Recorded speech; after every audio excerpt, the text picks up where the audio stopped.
বসন্তে শুরু হয়েছিল যেই যাত্রা, তার ঠিক ২০ বছর পর আজ তা ছুঁয়ে নিল অন্য এক সীমানা। ১৭ জুনের সেই চেনা তারিখ। আর্জেন্টিনার আকাশি সাদা জার্সিতে আজ ছিল মেসির ২০০তম প্রহর। ফুটবল বিধাতা যেন নিজের হাতেই লিখেছিলেন এই ডাবল সেঞ্চুরির চিত্রনাট্য। ৩৮ বছর ৩৫৭ দিনের তরুণ মেসি আজ আলজেরিয়ার জাল ছিঁড়ে বুনে গেলেন নতুন রূপকথা। ম্যাচের ৩টি গোল যেন ছিল ৩ টুকরোর নিখুঁত কবিতা, আর তাতেই ধরা দিল পরম আরাধ্য নিজের ক্যারিয়ারের প্রথম বিশ্বকাপ হ্যাট্রিক। বিশ্বকাপ, মেসি এবং গোল, এই তিনটি যখন মিলে যায় তখন রেকর্ড বইয়ে যেন শুরু হয় উল্লম্ফ নৃত্য। আজকের আলজেরিয়া ম্যাচে ঠিক তেমনটাই ঘটেছে।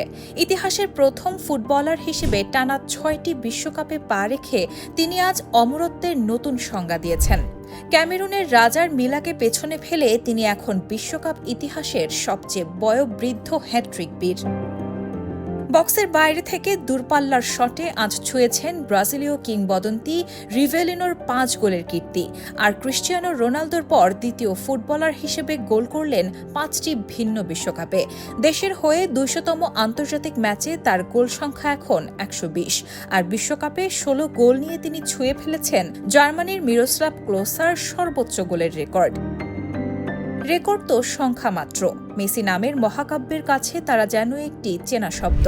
আজ রেকর্ড বুক নতুন করে লেখা হয়নি, এবং রেকর্ড বুক নিজেই ধন্য হয়েছে এই জাদুকরের ছোঁয়ায়।